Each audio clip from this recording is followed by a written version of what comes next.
अऊज़ु बिल्लाहि मिनश शैतानिर रजीम। बिस्मिल्लाहिर्रहमानिर्रहीम। इन्नल्लाह व मलाइकतहु युसल्लूना अलन नबी या अय्युहल्लज़ीना आमनू सल्लु अलैहि व सल्लिमू तस्लीमा। अल्लाहुम्मा सल्लि अला मुहम्मद व आलि मुहम्मद व अज्जिल फ़रजहुम व शुन्ना माहुम व ज़िदना महब्बतन। मोहतरम सामीईन और नाज़रीन, आप तमाम हज़रात की खिदमत में आज संडे का एक नया क्लिप लेके आप हज़रात की खिदमत में हाज़िर हुआ हूँ। जैसे कि आप हज़रात जानते हैं कि मुसलसल 3-3.5 साल के अरसे में हमने तकरीबन 170 दर्स दिए हैं नौजवानों के लिए, बच्चों के लिए, ताकि उनकी बातनी आँखें खोल सकें, ताकि उनकी रिस्पॉन्सिबिलिटीज़ उनको बता सकें। क्योंकि इस्लाम एक प्रैक्टिकल मज़हब है। इस्लाम सिर्फ़ नाम का इस्लाम नहीं है। मुसलमान सिर्फ़ नाम रख लेने से मुसलमान नहीं होता, बल्कि मुसलमान वो है जो नाम के साथ साथ, सूरत के साथ साथ सीरत इस्लामी भी पेश करे। अज़ीज़ों, मेरे बच्चों, मेरे नौजवानों,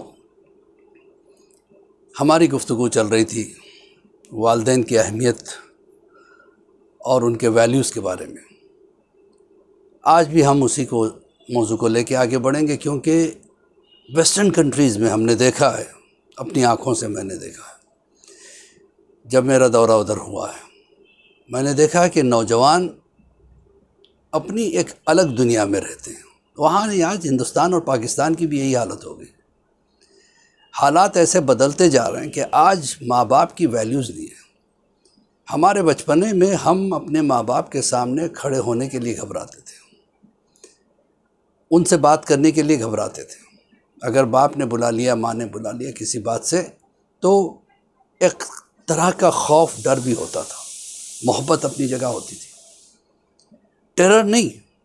ऐसा ये मत सोचिए कि माँ बाप के नाम से घबराते, नहीं, बल्कि क्यों बुलाया, क्या है, किस लिए। तो इस तरह के कुछ कैफियतें हुआ करती थी जो आज नहीं है।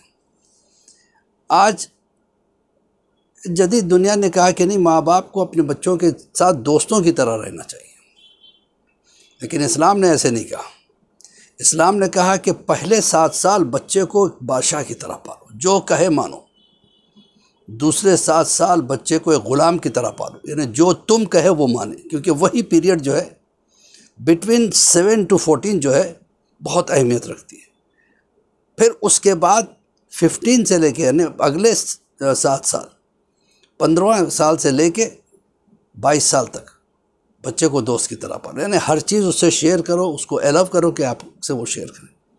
इस तहजीब से अगर कोई चले तो फिर बच्चे की बात ही अलग हो जाती है।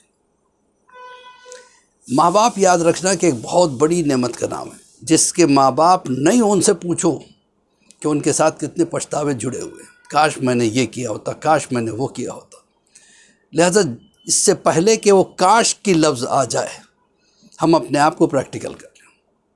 क्योंकि माँ बाप बच्चों के लिए बहुत सोचते हैं, चाहे कुछ भी हो जाए, बूढ़े हो जाए। एक औरत थी, बेवा हो गई।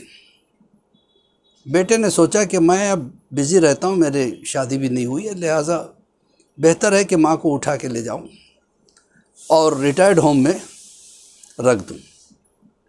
ओल्ड एज होम में उसने छोड़ दिया। नई नई नौकरी मिली थी, ऐसा बिज़ी हुआ कि उसी में खो के रह गया। उसको ख़बर भी नहीं उसकी माँ कैसे रहती है, क्या है। कुछ अरसे के बाद, कुछ सालों के बाद वहीं से फ़ोन आ गया कि भाई देखिए, आपकी वालदा की बड़ी क्रिटिकल पोजीशन है, कभी भी उसको कुछ हो सकता है, बेहतर है आप एक मरतबा आके उससे मिल लें। शायद आपके आने की वजह से थोड़ा उसमें हिम्मत आ जाए, ज़िंदगी से लड़ने की एक ताकत आ जाए।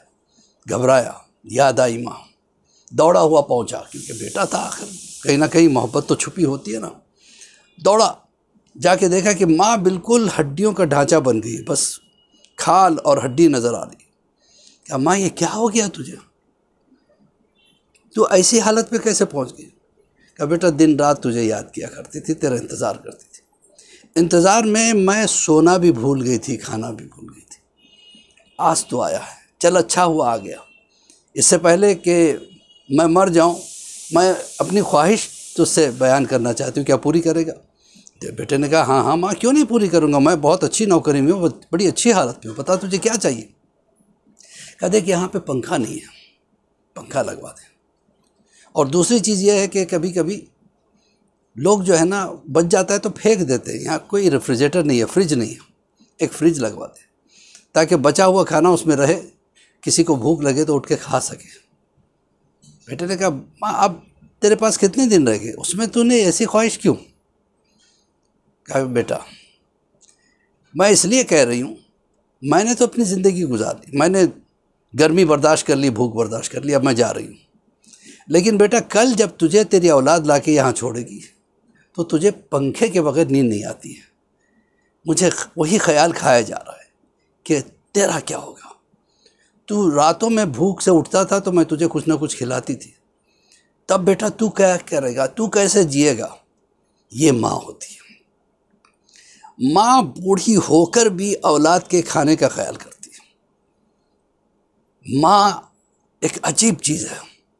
जब इंसान बाहर से आता है, बीवी पूछती है कितना कमाए, बच्चे पूछते हैं हमारे लिए क्या लाए, माँ कहती है बेटा खाना खाया नहीं।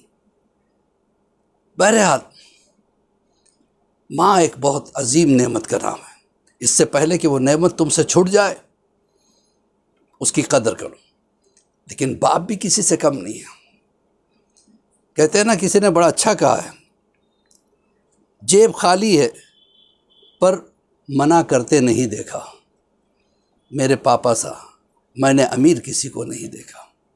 सारी जिम्मेदारी अपने कंधों पे उठाए हुए रहता है। माँ तो 9 महीने अपने कोख में बच्चे को पालती है, ज़िंदगी भर बाप उसको पालता चला जाता है। कभी उसका भी ख्याल करो। माँ में ममता है, अपनी मोहब्बत जाहिर कर देती है, बताती है, लेकिन बाप वो है जो अपनी मोहब्बत भी जाहिर नहीं करता, अपने दिल ही दिल में रखता है। अज़ान मोहतरम, एक नौजवान था, उसकी बड़ी ख्वाहिश थी लैपटॉप। वो जैसे कॉलेज में पहुंचा, बाबा मुझे लैपटॉप चाहिए, बाबा मुझे लैपटॉप चाहिए। कहा ठीक है बेटा, मैं किसी तरीके से करके लाता हूँ। किसी तरीके से क्या मतलब, आपके पास तो इतने पैसे होते हैं? कहा नहीं बेटा, ऐसी बात नहीं है, जो कुछ मैं कमाता हूँ और राशन में चला जाता है, बचत कुछ नहीं होती। लेकिन बहरहाल तूने ख्वाहिश की है तो मैं लाऊंगा ज़रूर। कहीं से किसी कर्जा करके लैपटॉप लेके आके दिया। बच्चा खुश हो गया। कुछ अरसा नहीं गुजरा था, उसने कहा मुझे अब बाइक चाहिए। कहा बेटा अभी तो लैपटॉप लाके 2-4 महीने नहीं हुए, मैं बाइक कहाँ से लाऊंगा? कहा नहीं पापा मुझे चाहिए चाहिए। अब ज़िद करने लगा, इतना ज़िद में आ गया कि अगर कल आप नहीं लाएंगे तो मैं घर छोड़ कर चला जाऊँगा। सुबह उसने उठ के देखा, ना माँ है ना बाप है। उसे बड़ा गुस्सा आया कि मैंने कहा था कि आज मुझे बाइक हर हाल में चाहिए और बाबा ने ला के नहीं दिया। मैं निकल के घर छोड़ के चला जाता। उठा वो गुस्से से, देखा कि पर्स भूल के चले गए पापा। पापा की पर्स उसने जेब में रख ली। चलो बड़ी मोटी पर्स नज़र आती है, आज इसे मज़ा करूँगा और घर छोड़ के चला जाऊँगा, मुझे ये इसमें जो पैसे वो काम आ जाएंगे। घर छोड़ के निकला, उसका जूता नज़र नहीं आ रहा था, उसके पापा का जूता था, पहन के निकल गया। थोड़ी दूर चला तो उससे तकलीफ़ होने लगी। अब देखा कि उसमें कील थी और वो उसे चुभने लगी। अब परेशान हो गया, अब जूता उतारूंगा तो चलूँगा कैसे, पहन के चलता हूँ तो कील चुभती है। एक जगह बैठ गया, सोचा कुछ खा लूँ। सामने होटल था, क्या पहले देखो तो सही कितने पैसे। पर्स खोल के देखा तो उसमें सिर्फ 100 रुपये की नोट थी। परेशान हो गया, बस 100 रुपये की नोट, इतनी मोटी पर्स। अब उसमें कई कागजात थे। तो अब ये देखने लगा, कोई कागज़ राशन के बारे में था, कोई इलेक्ट्रिक बिल के बारे में था, कोई वाटर बिल के बारे में था, कोई टैक्स के बारे में था। सारी चीज़ें देखते देखते एक कागज़ पे निगाह पड़ी, उसमें लिखा था कि आज मैंने बहुत कोशिश की है लेकिन मेरे पास पैसे नहीं थे। ये तो अल्लाह भला करे, फ़लाँ दोस्त का उसने 40,000 मुझे कर्ज़ा दिया, जिससे मैंने अपने बेटे के लिए लैपटॉप ख़रीदा।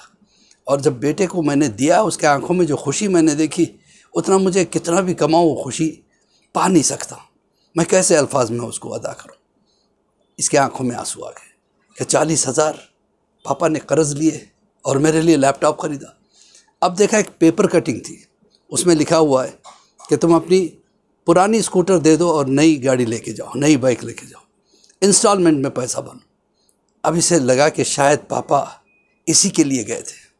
और वो स्कूटर जिसमें मेरी यादें हैं, मुझे वो स्कूल लेके जाते थे, स्कूल से लेके आते थे।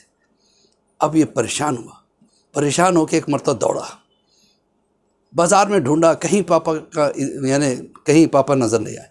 फिर याद आया उसी जगह गए होंगे। अब ये निकल के वहाँ पहुँचा तो देखा कि बाप हाथों को जोड़ के वो बाइक वाले से कह रहा है, थोड़ा पैसा और इजाफ़ा कर दो ताकि मैं बाइक ख़रीद सकूँ आपसे, मेरे बच्चे की बड़ी ख्वाहिश है। कहा कि आप इसका इंस्टॉलमेंट कैसे भरोगे? कहा मैं कूली कर लूँगा, रिक्शा चला लूँगा, पार्ट टाइम वर्क कर लूँगा, लेकिन मेरे बच्चे को मैं मायूस देखना नहीं चाहता। माँ बाप हमें कभी मायूस देखना नहीं चाहते और हम कदम कदम पे उन्हें मायूस करते हैं, कभी चिल्ला के, कभी धौंस जमा के, कभी ख्वाहिशात उनके सरों पे डाल के तरह तरह की अजियतें देते। लेकिन माँ बाप हमें सिर्फ दुआ देते, हमें सिर्फ दुआ देते। भाई इसी के साथ मौलवी अब्बास अली खोई का सलाम कबूल करें। अल्लाह हमें तौफीक दे के हम अपने माँ बाप की खिदमत कर सके। अगर माँ ज़िंदा है, अगर बाप ज़िंदा है, माँ के कदमों के नीचे जन्नत है, उसकी खिदमत करो, जन्नत को पालो। बाप की दुआ एक पैगंबर की दुआ जैसी है, उसकी खिदमत करो, उसकी दुआओं को पालो, तुम्हारी दुनिया भी अच्छी हो जाएगी, तुम्हारी आखिरत भी अच्छी हो जाएगी। बस मौला से दुआ करता हूँ कि इस खिदमत को मौला कबूल करे और इसको आप तन्हा ना देखें बल्कि अपने कॉन्टैक्ट्स में इसको शेयर करें। अगर आपने सब्सक्राइब नहीं किया है तो ज़रूर सब्सक्राइब कर लें ताकि पहला नोटिफिकेशन आपको पहुँच जाए। खुदा हाफ़िज़, फ़ी अमान अल्लाह।